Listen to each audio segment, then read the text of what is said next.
The New Jesus Timeline, Part 4, Explanation of the Ad Hoc Hypothesis and How Christians Abuse It. I admit that I was a bit naive when I first produced the original Jesus Timeline video. I had thought that since I had drawn primarily upon Christian scripture and shown how Christians had never told a consistent story that could be coherently laid out into a timeline, that this was an irrefutable slam dunk.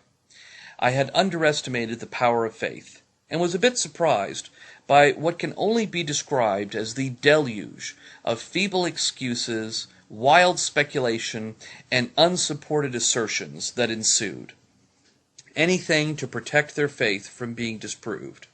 Now, originally I had derided all these things as fudge factors, but I learned that there is a more formal term for what these apologists were using. It's called the ad hoc. From fallacyfiles.org, the ad hoc hypothesis is described as an auxiliary hypothesis that lacks independent support which is adopted to save a theory from refutation. The ad hoc hypothesis is perhaps the best friend to the true believer.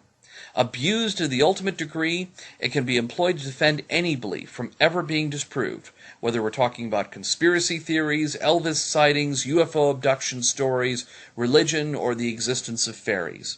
And effectively it's designed to try to shift the burden of proof onto the skeptic. The great thing about the employment of ad hoc hypotheses is they can literally be improvised as needed. No knowledge of the subject matter is required. While the skeptic is weighed down by feelings of obligations to be intellectually honest and research all the facts that are presented, there is no such requirement for the true believer who is employing the ad hoc hypothesis. They don't even need to be likely explanations. As long as they sound vaguely plausible, however unlikely they may be, they can still be used.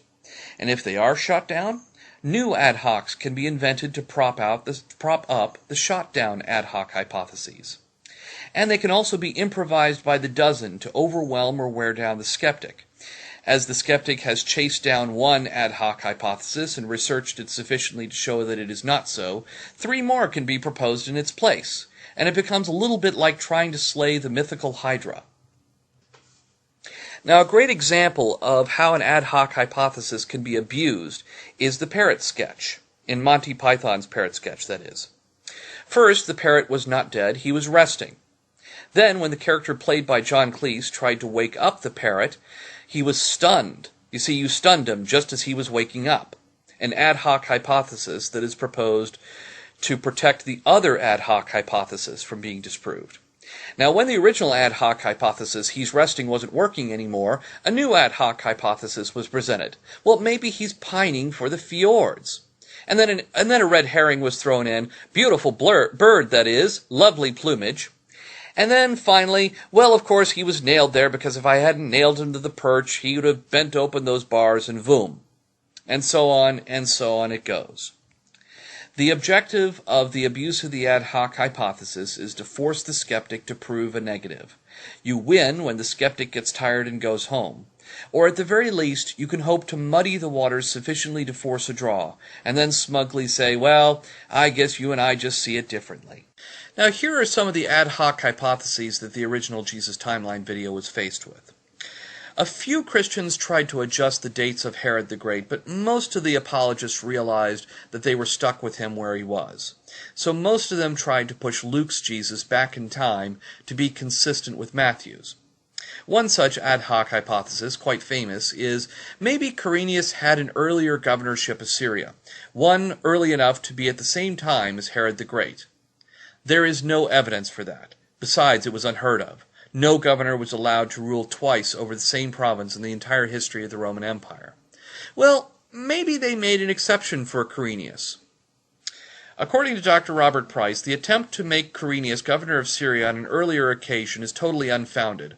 All Ramsay discovered was an inscription saying Quirinius had been honored for his aid in a military victory.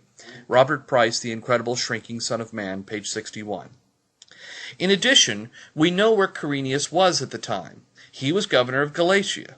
That was a province in the middle of modern-day Turkey. He was somewhere else at the time, so he could not have been Syria.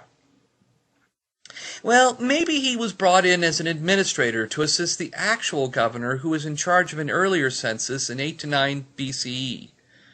But Luke says he was the governor of Syria. Luke ruler, which could mean he was an administrator of the census. Ruler who is an administrator of a census, who's governor of another province, but who's brought in to administer a census over top of the governor who was there. Okay. But the earlier census was in 8 to 9 BCE. Jesus would have been too old by that time, by the time Pontius Pilate came to power. Well, maybe Herod dragged his heels and delayed the census to 5 BCE. What do you base that on? Silence. Rome couldn't have conducted a census over King Herod's kingdom anyway. Judea was a client state, not a province at that time. Well, Rome could do as they liked. Maybe they just wanted to do it that way. Even still, it would be too early for Jesus. He would have been 37 years old by the time of 33 CE. Well, maybe when Luke said about 30, he really meant 37 years old. That was my favorite ad hoc hypothesis, by the way. This person, Glorthak, who proposed it, clearly has failed math. 37 rounds out to 40, not 30. Another one that Glorthak came up with was, Luke is mistranslated. He used the word prote, which could mean was taken before Quirinius was governor of Syria, not when. And thousands of different translations, all working independently of each other, have gotten it consistently wrong. I challenge Glorthak to come up with a single Bible translation out of thousands that are out there that used the word during in the body of the translation, and he could not find any. The closest he could find was one that footnoted the controversy. Also, another interesting ad hoc hypothesis was over the temple tantrum. Mark places the temple tantrum at the end of Jesus' ministry, Mark chapter 11, verse 15 to 18, whereas John has it at the beginning, John chapter 2, verse 13 to 17. The famous ad hoc was, well, there were 2 temple cleansings. Really? This is the temple. This is an image of it. The model is in the Israeli Museum. And this was, as you can see, a massive complex. This is not a roadside chapel that we're talking about. For one man to go through the entire complex, single-handedly throwing out all the merchants, without being wrestled to the ground would be nothing less than a very public miracle. Now, you're trying to tell me that such an amazing event happened twice in an identical way within 2 years, and there was no mention of it in history.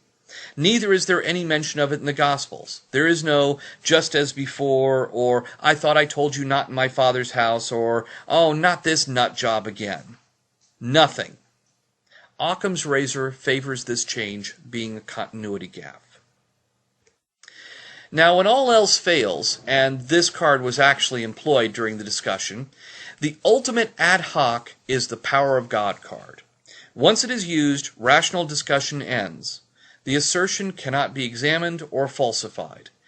However, employing this card is a tacit admission that there is no rational or worldly explanation available.